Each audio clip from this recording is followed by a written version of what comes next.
when NBA YoungBoy was coming to town. The day before his concert, our kids had a mock trial. And they put NBA YoungBoy on trial. And they found him guilty and sentenced him to life.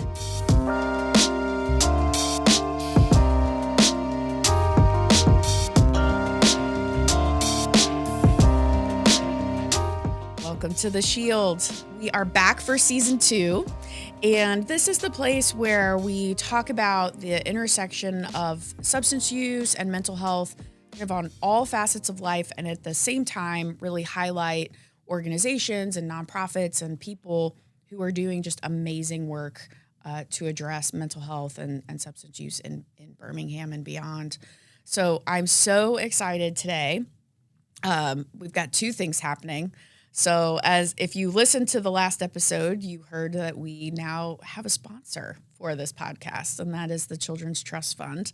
And we're not going to be nervous about it, but with us today is actually Miss Yolanda, who is just kind of sitting in the corner, making sure we're doing what we're supposed to be doing. But really, she's here to cheer us on. And I thought it would be really awesome to have another Children's Trust Fund grantee in the room today for this episode so that Yolanda could watch, but also because I just like you. Thanks. So with me today is Carrie Buntain, and she is the executive director of the Family Resource Center. Welcome. Thank you. How are you? It's Monday, but it was a lovely weekend. I went on a hike yesterday. I'm not really up for exercise, but we did that, and I slept amazing. It was so good. So one of the things you and I kind of bond over, and really the place where we really met, was the Nonprofit Executive Leadership Institute from the Alabama Association of Nonprofits. Woo, that's a mouthful. Yep. But basically, it's like the place where executive directors, new or new-ish, or executive directors that want to hone their skills, you apply for and you get accepted into this cohort. And we met like once a month for 12 months last year. Right. And basically we learned how to be a better ED and also how to take some time for ourselves. So I love that you went on a hike yesterday. Yeah. Self-care is not my jam. I practice. I try to tell my team self-care, but it's really hard for me to practice what I preach. Yeah. Yeah. Being an executive director is real wonky. It is. Because you report to a board. I do. And the board isn't in your field all day, every day, so they don't always know exactly what you're dealing with, but they're supposed to help govern. But sometimes, you might be helping them manage, but then you also have a team, and then you have funders, and you got to raise money, and you got to meet the requirements. Why on earth are you doing this job? So I can't think of any other reason other than to say it's a calling. I have absolutely no idea. I've asked myself that about 16 times a day, every day. But I grew up always knowing that I wanted to be a lawyer and help people. And so I started out as a social worker, became a lawyer. Wait. Yep. So you started out as a social worker, and you thought that I'll be a social worker and then I'll be a lawyer. That's a really interesting path. So to be fair, I went to Alabama when we had 5 coaches and we were terrible. And so I needed to take some time off from school before I went to law school. And I worked at a law firm, again, always knowing that's what I wanted to do. But I've always had a soft spot in my heart for people who, especially women and children, who need resources. Right. I didn't have the easiest childhood, but I had resources and I had support. Mm-hmm. And there's a cartoon out there, and it's one of my favorite cartoons ever, and it's equity versus equality. Mm-hmm. And it's little boys looking over a fence. Yes. And one little boy's trying to see and he can't, and another boy puts a crate underneath him so he can. So it's always just been my passion to even the playing ground a little bit. And so yes, straight into the fire. So you did social work, which is, really it's like helping people get access to resources and helping them sort of understand what resources are even available, right? Right. So I worked for the YWCA, and I covered 33 municipal courts and the protection from abuse docket at family court across Blount, St. Clair, and Jefferson County. And so all I did was work with victims of domestic violence for about 4 years.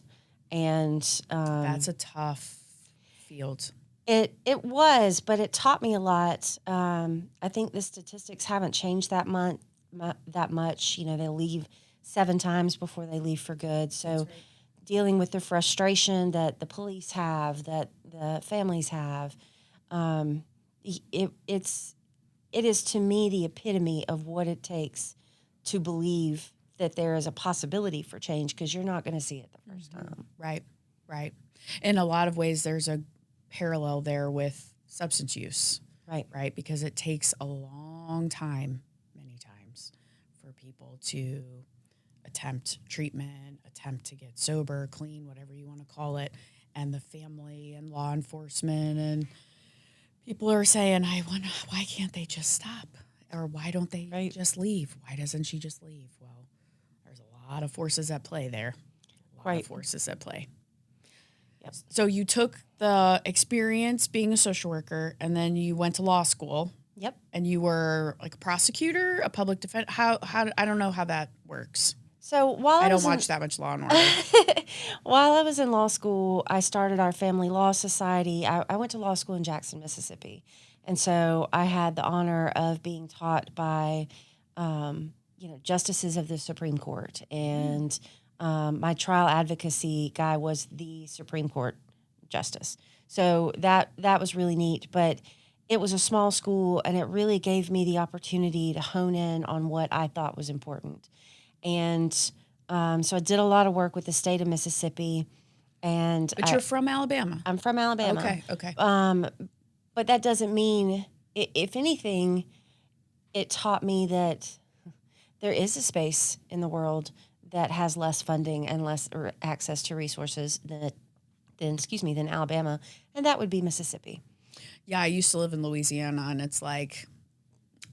but the rural, well, not just the rural, but the poverty in Alabama, Mississippi, and Louisiana is unlike anything I've ever seen. No. I mean, it is undescribable if you've never been here and seen it and worked with families who are experiencing just complete and utter lack of... Yes, it's a third world country in many ways. It just happens to be down the street. So did that, loved it, came back, and then, the hardest thing I've ever done in my life is study for the bar. And so I did that for 3 months, got up. Luckily, I was having my roof replaced at the same time. So there was no way I could sleep in and miss my classes or whatnot. So we did that hard, and the day I got my bar results, I went down to family court, and I had kept all of those relationships. When I came back from during the summer, during vacation, I had maintained a lot of relationships while I was gone. And part of one thing I'm sure that anybody in the nonprofit sector knows, or anybody in business, is it's all about relationships and connections. It's all about who you know. It's all about what you know, but most certainly it's about relationships. So I came back and got my license, passed the bar, got up, went down to the presiding judge at family court, who at the time was Brian Huff, and he swore me in and gave me my first case, and that was September 30th. And then by February, I had been offered a position as an assistant attorney general for the state of Alabama, representing Jefferson County DHR. Whoa. That sounds very important. Is that important? It sounds important. If you enjoy DHR not taking your kids, it's super important. It's super important. Okay. Whoa. So that's what I did. So before children were removed from homes, social workers had to get in touch with one of the lawyers, make sure there was a justifiable reason for that to happen. And then as soon as that child was removed, you have a right to a 72-hour hearing. So we were in court all the time. Right. And it was amazing. I was one of those people who of course now I live behind a desk, but that's like my idea of HE double hockey sticks. I never wanted to say be. hell on this podcast. I never wanted to live behind a desk, and if I see another piece of paper, sometimes I just want to cry. But so how long did you do that? I did that from 2012 to 2019. Whoa, that's a long time. I handled about 16,000 cases. Yep. And by the end of it, I was getting to for lack of a better word, prosecute the serious abuse and neglect cases, and that just got to me. Yeah. Child death. Yeah. A 6-month-old with 47 fractures. Oh my gosh. And so at that point in time, I just kind of had an offer to go back and get my master's in public health. And so I did that, and then of course COVID hit. But luckily for me, at the same time, the Resource Center got our first funding. And so I rolled off as vice president of the board and became executive director in 2020, and I've been there ever since. Okay, so you just said a whole lot. Also, I have my master's in public health. So did you actually do that? So I got halfway because of through, COVID. I got. I couldn't take all of those classes virtually, and with the mask, it was so healthcare economics. And remember, I'm a lawyer. I don't do math. I don't. The worst part of my job right now is budgets. Yes, Excel. Michelanda, don't judge us. Okay. Excel spreadsheets. Like, it's been almost a decade, and I'm just now we're on speaking terms. Got it. Yeah. Can I tell you, when I came here, my first hire was a bookkeeper. Because look, I do not look good in orange. Right. And I do not want to go to Martha Stewart jail. No. And I need someone to check my math and make sure things get paid and make sure we're paying. And I have my master's in public health, but guess what? I went to a liberal arts school, okay? Exactly. I'm sorry. I can talk philosophy and English, but I don't know. So anyway, Family Resource Center, so you were on the board of it? Did you help found the Family Resource Center? This is my ignorance, okay? Because I don't know that where I came from in Missouri, I don't know that we had these, or maybe they didn't call them this, but I know that there are a lot of Family Resource Centers across the state, right? Yes. But do you all do different things or similar things? Talk to us about what a Family Resource Center is. Okay. So in 2014, I had been 2 years in DHR, and turnover at DHR is high. Super high. Yes, absolutely. But they're dealing with such tough stuff. They are, and it is an imperfect system. It on paper looks good, but it's an imperfect system. So what I learned pretty quickly was I started to know more about resources than the actual social workers. And so it would be one of those, we're staffing a case before we go up to judge, and I'm like, well, have you thought about this particular provider or this particular provider? So in 2014, I got with the former presiding judge of family court. Her name was Sandra Storm. And she and a couple of other people in the community, we just kind of started thinking about how we can put resources right inside family court. Family court's on the west side of town. It is nowhere near any of the other courts. It's in a food desert. People aren't trying to go out there. At one point, there were 4 buses that went out there. I think there might only be 2 now. So it is difficult to get to. It's. Do you think that's by design? Should I not ask you that question?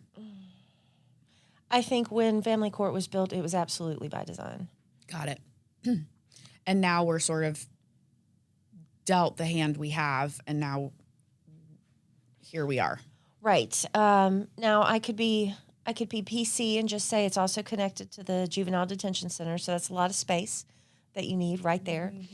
But it was most definitely put in a part of town where nobody wanted to go.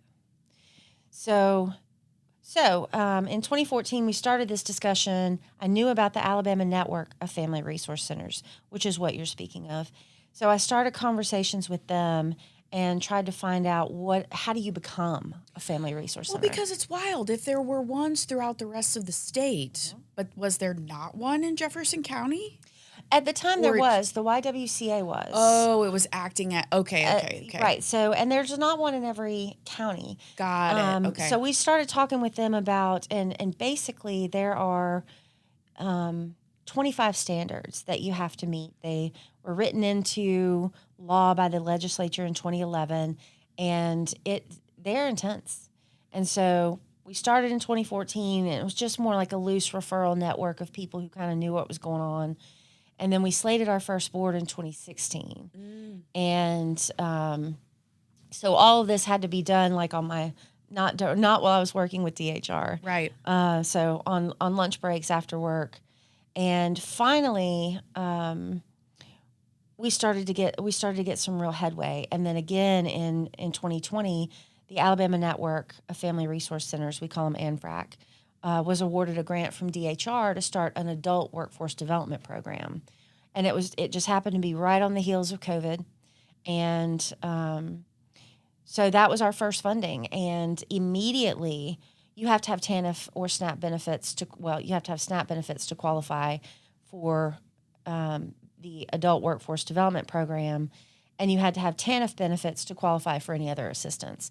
So immediately our teenagers who aren't going to school at this point because it's COVID are like, why can't we have something like this? And well, you can't because your parents claim you. So we wrote the adolescent workforce development program that the county funds through the commission. And that helps us get our teenagers who, especially during the time, weren't doing well in traditional school. They just needed some support when it came to transportation or getting their state ID so they could get a job. So we created that program, and a lot of our teenagers were able to get into the workspace. Right when COVID was shutting down the world, but there were still people out and about, and our kids wanted jobs. Yeah. And so that's what they did. So if you had to describe, like in 2 sentences, what the Family Resource Center is, and I'm guessing they don't all look the same. Correct. What does your Family Resource Center, what do they provide? What's the mission? I would say for ours, we're the only one located inside of a courthouse. So our number one thing is going to be crisis management. Every person that basically walks in our door is in crisis. You're either at risk you're at the courthouse for some reason. Yeah, you're not there to get your license renewed. Yeah, You're there for something wrong. Right. Yeah. So immediate crisis intervention, figure out what's going on, what got you here, and then starting to work towards case management plans. Got it. Okay. Now that looks, so you asked, do all the resource centers do the same thing? No. A lot of the resource centers do a lot of work with their schools, but there's so many different schools in Jefferson County, right. it would be impossible. Bifurcated. Yeah. Right. So, so your kind of hub is the courts and figuring out what brought them there. right. And then what can be like remediated to not have them come back. Correct. Yeah. And Whether then- that's jobs, whether that's Right. food. You do a lot with food. We do. A lot of, whether that's housing. Do you like make referrals with housing and things like that? Or is it? We try to. Housing is the most number one difficult thing to get in Birmingham right now. But I also think that the way that we have approached housing has caused a lot of the reason behind violence in the city. Let's go. Let's go for it. Tell me about it. Okay, so when we were growing up, people lived in housing communities, projects, and so you knew your family was in Gate City. If you got in trouble, maybe you go stay with grandma on this side of town, or whatever. As the system is shifting from communities projects towards Section 8, what that's doing is pushing all of the people who can afford Section 8 basically to the east side of town. Centerpoint, Roebuck, Eastlake, that kind of thing, because that's where there are affordable Section 8 housing. But what that is also doing is it's putting people from, we'll say, Kingston, who have always been traditional enemies of people in, say, Gate City, putting them right next door to each other. Right. And you haven't given them any type of coping mechanisms to realize that your ops are now next door. And on top of that, families are staying together more. So you have different generations of families living in one home. So you can't go and stay with grandma across town Because anymore. you're living with because grandma. you're living with grandma, because the cost of living has gone up so much that families are tend to be intergenerational in those homes. So when you start mixing with the politics of what people have grown up with, and then you put them next door to each other without any type of tools to mitigate what's going on, now you're talking about why things pop off, how easy it is just for a social media post or something that could be construed as disrespect can very quickly digress. It used to be you would have to go across town to do what you needed to do. Now you don't. Now you're right there. I know a lot of, so your hub is the court. Mm-hmm. And so there's a lot of reasons people go to court, right? And where I sit, a lot of that might have to do with substances. Yes. Because there is a lack of coping mechanisms, or because this is how they're making money, or they think that this is how they can make money. And again, that has to go back to sort of a lack of learned skills. Right. And so is what you're seeing, I don't want to ask like, what's the biggest issue you're seeing, but is it violence? Is it drugs? Is it trauma that is then expressing itself as violence and drugs? What is the thing, in your opinion, that gets most people to the court that then you and your team are intervening on? Sadly, and the beginning of this year, I've just been super disappointed of the lack of parental accountability. So we know that we have a lot of young parents. We know that those parents probably did not have access to a lot of educational or employment opportunities. And if they were young parents and they had their children 15, 16, 17 years old, that means they probably did not achieve a lot of educational attainment, right? So let's say, because now they're trying to feed another mouth, and that's a lot. And how childcare, and you're 15, and so what that translates to now, fast forward 20 years, is you have, let's say, 23,000 families in HABD housing.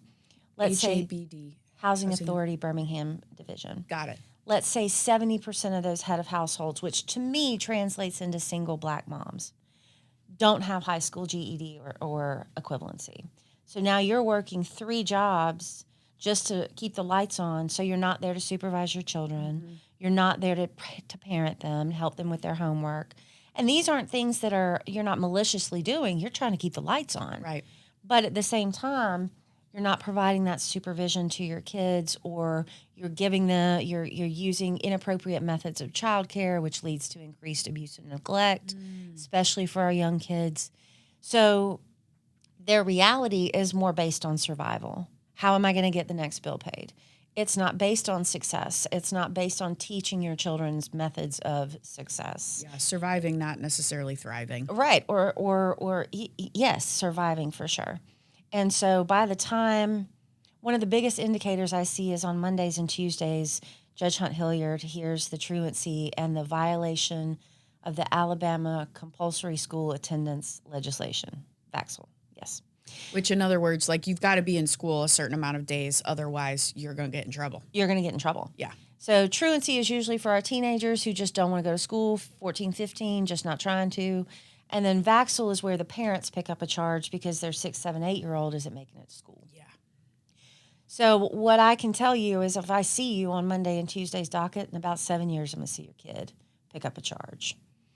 Whoa. So, say that one more time. If I see you on Monday and Tuesday right now, in about 7 or 8 years, I'm going to see your kid pick up a charge.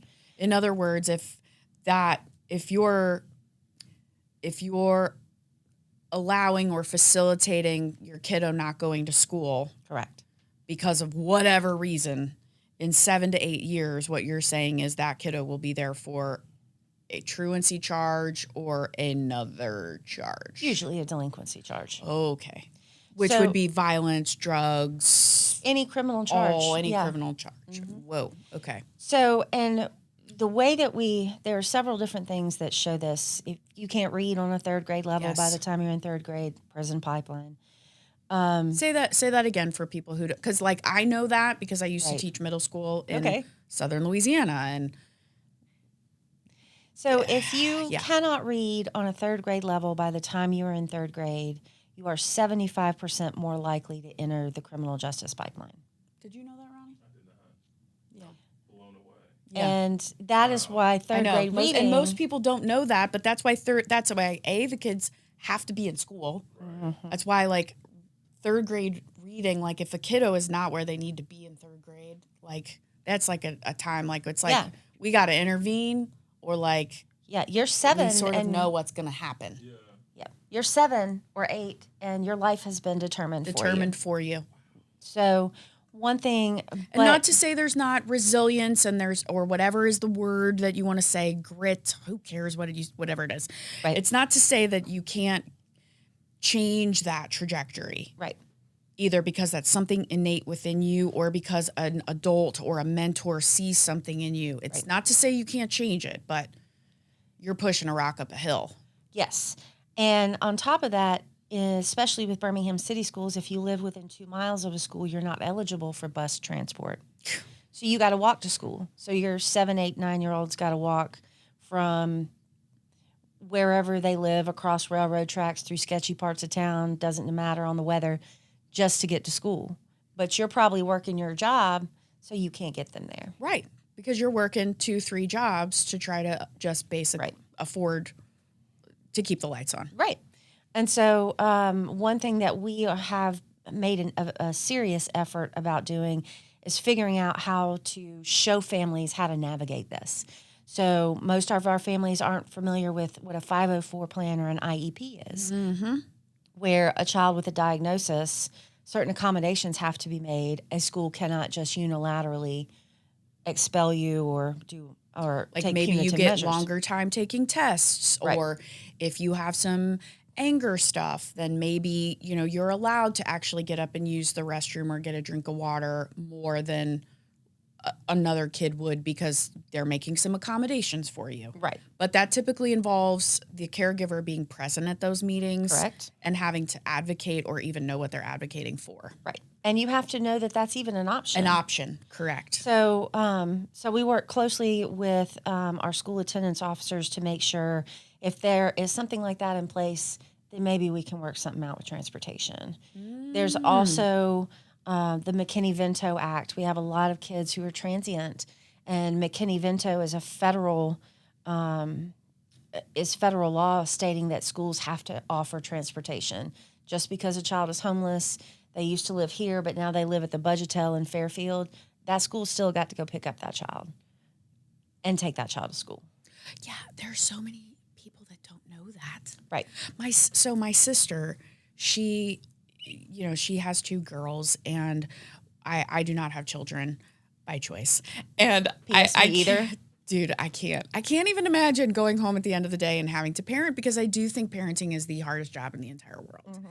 And when my sister first had her girls and when they were in school, we would talk at length about how much advocating, and she didn't know, she was learning, whether it's extra time, whether it's, hey, my kid is well behaved, please don't put them at the table with all of the other kids that are not well behaved to like even it out, or to have them teach, like let them actually learn, or even like when they're being bullied or things like that. Like it's like, how do you, and we came from, to your point, we came from a resourced family. It was definitely not perfect, but we had resources.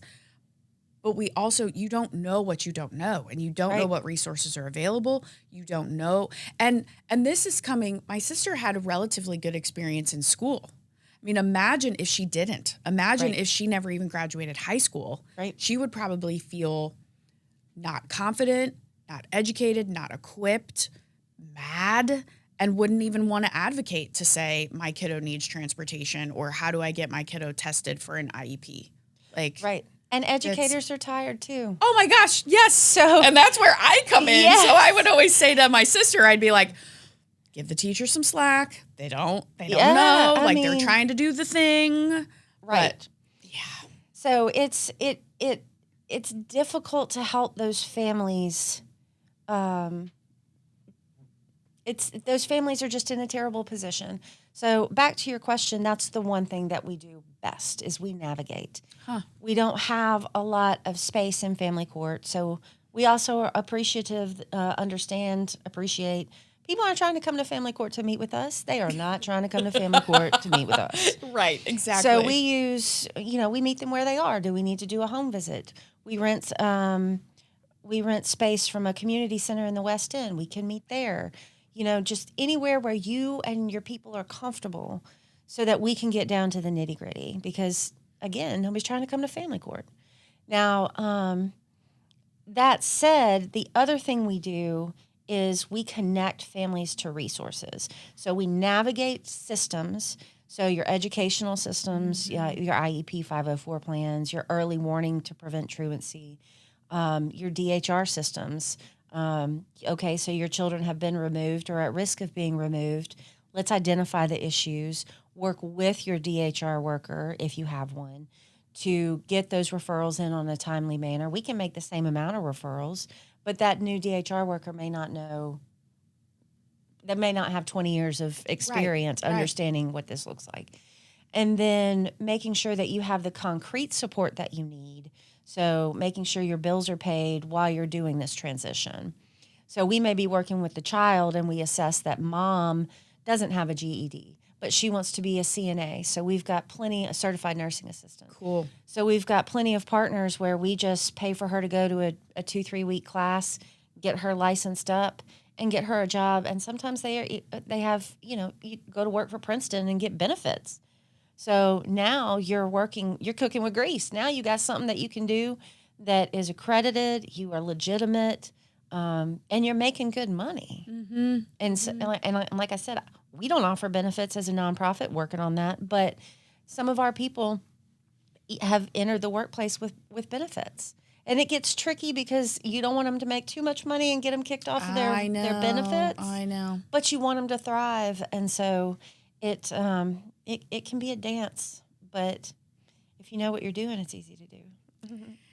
And most people don't know what they're doing. No, they just Why would you know? Why would you know? Yeah, you just need a little bit of advocacy, a little bit of a hand up. So it sounds like this is like the perfect job for you. It's a little social work, it's a little law, it's a little bit of everything. It is. But I'm at the point now where administration is right where I need to be because I take on. So my team and I were just talking about secondary vicarious trauma. And again, back to the self-care, how little I really do of it, how much I preach it to my team, but I see their hours, on their timesheets. And I'm like, guys, if you're taking 3 days off, that means do not answer your phone. Okay. But nobody listens to me. But you also, the kids that we deal with are so high risk. We haven't gotten to our Restore program, and our Restore program was launched in 2023, and we wanted the worst of the worst. Coming off of calendar year 22, 33% of murders committed that year were committed by juveniles. Say that again, please. 33% of the murders in 2022 were committed by juveniles. Oh, no. Is nuts. When I say juveniles, I'm going to clarify. I'm going to say kids up to the age of 22. And the reason why I say 22 is because family court has jurisdiction to your 21st birthday. So when we were following murder cases, I would use that. So we took all of that data and we drilled down into all those people. And I just went on the jail website. And if your birthday was this, this, and this, and this was your charge, family court helped me scrub that data. And it turned out that of the perpetrators of murder, 35% had prior truancy, early warning, intervention. 30% had prior early warning and intervention. 35% had prior DHR involvement. Whoa. Of the victims, 15% had prior truancy and 30% had prior DHR involvement. So those two indicators alone is how we know that once your system's engaged, and these are kids who were moved from their families when they were 2 and 3 years old, and now they're 16 picking up a whatever charge. So we decided to create a program, and Restore is our program. And we asked for the worst of the worst. At the beginning, you had to have done 30 days at-a-home placement. That had to be treatment. That could be detention. That could be DYS. Not a DHR placement, but you're punitive somewhere. And then as you come back into the community, we help stabilize your family and stabilize you and make sure that you have the coping mechanisms to deal with what it's like coming back from placement. So you go down the road, you're getting three meals a day, you're going to school, you're on your meds, you come home, but nothing in that environment has changed. You've changed, but nothing else right. has changed. So you're naturally you're going to go back to what you know. And so our job became figuring out who these kids were, making contact with them while they're down the road, working with mom to get that CNA, stabilize that home, move them if we had to, get them on a different side of town, whatever we needed. And then ensure that once they come back that they have options for educational programs. Most schools aren't going to take them back. Right. If you go to a different county, for instance, Mount Meigs is in Lee County, and they're on a block system, and Jefferson County is on a semester system, you've been down there 6 months, you just lost all those credits. So now what are you going to do? So making sure we have solid partnerships with educational programs, making sure that the families understand in order to get into these programs, in order to get a job, you got to have a state ID. In order to get a state ID, you got to have a social security card, a birth certificate, and a third form of ID if you're a minor. And so that can be your Medicaid card, that can be an enrollment letter. Our kids aren't enrolled. And so that presents a whole different level of taking the families and getting them identifying needs and how to get those done. So we were able to get, with the help of the city of Birmingham, an expansion grant that we are coming into our third year. We just finished Q1 of our third year, that allows us to be prevention-based and work from with kids 11 to 15. Yes, let's talk about prevention. Yes. So all of our kids 16, 19 said, man, this would be great if you had caught me at 14. Right. If you'd have caught me at 12. Right. And so, we see trends there for a while. We had a whole bunch of kids, theft of property, first degree. Okay, why'd you steal that car? Why'd you get caught with a whole bunch of weed? What are you doing? What are you doing? What's going on? What you doing? Yeah. And then now they started bringing their little brothers. They started bringing their cousins to workshops and things like that. And so they are our most credible messengers. These kids who have realized if somebody wasn't speaking good in my ear, then all I would be hearing in my world is poison. All right. So this episode, no offense, has been real depressing. Thanks. Yeah, exactly. So I would like to end on a positive, because you see the success stories. I have a feeling the mom that got her CNA that's now, that wasn't just a wild, hypothesis. That's a real life example. Right. You don't have to name names or anything, but could you give an example of a kiddo that has gone through the Restore program? Yes. See, and now now here we go. Here's the Carrie I know. Actually, I know that other Carrie too, but let's end on a positive note. So we had a young man, and he's been in videos of, drill gang music between different gangs in Birmingham. He started out hard with us. There was no way he was going to exit that life. He exited that life. He graduated. He has a full-time job. He has a child. He and his baby's mother are in a positive, healthy relationship, co-parenting that. And one thing I have to add right now, the trend that we're seeing are young teenage moms. I had two 14-year-olds in Q1. Ooh. 14-year-olds. So you got to be enrolled in school, but you have a baby. And then your mom was 17 when she had you. So they're, learning the simple things, how to put a baby into Like one of those little things. a carrier thing. Like you don't just strap it on like a book bag. There's some clicks that you got to, Look, I don't even know how to. Right, me either. But The car that's seat. exactly the car seat part. What is this? And I'm like, guys, come on. But y'all, yeah, so yeah, So it's like basic skills, but then Basic. also like pouring into them yes. so that then they can grow and flourish. And to your earlier point, not just survive, but like truly right, like thrive and change the trajectory of their family. So like maybe we could like not keep the generational trauma going. You're breaking the cycle of violence. Yeah. But also, to your point about APC, most of our kids, 65% of our kids have mental health diagnoses. So one of the most, and I'll leave you with this depressing note. Cool. Thanks, Carrie. You're welcome. My pleasure.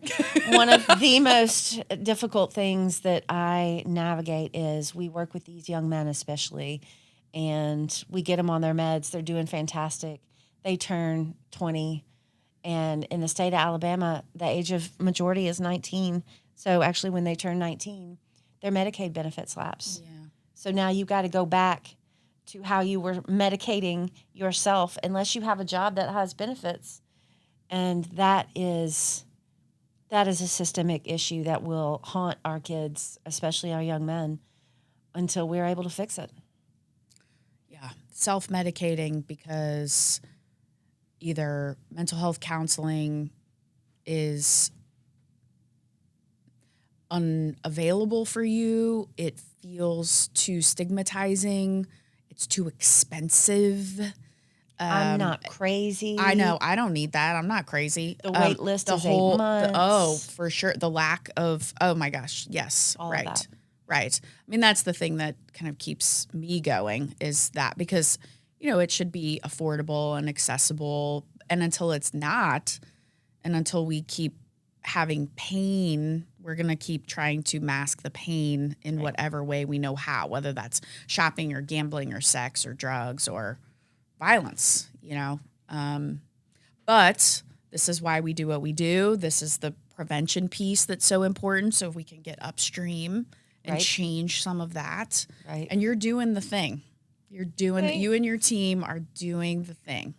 Well, I appreciate it. Thank you, Nicole. You're welcome. Any last words of wisdom? There is hope. There are, today's kind of a nasty world to live in, but it is inspiring that there are podcasts like this funded by agencies like Miss Yolanda's who recognize the importance of trying to do our best to maintain supporting our families who are not used to having any type of support, resources, even if it's just a, hey, how are you today? Yeah. I mean, it matters. It matters. It matters. This work really matters. Mm-hmm. And if we keep doing things the way that we've always done them, we're going to get the same result, right? So that's why I appreciate you and your team for trying to be innovative and trying to meet people where they are, but think about like new and creative solutions and then fixing or addressing systems too, because it's the systems. Yeah. It's the systems. So one thing I will, if I have time, one thing I will leave you with is when we do restore workshops, we use several different curricula.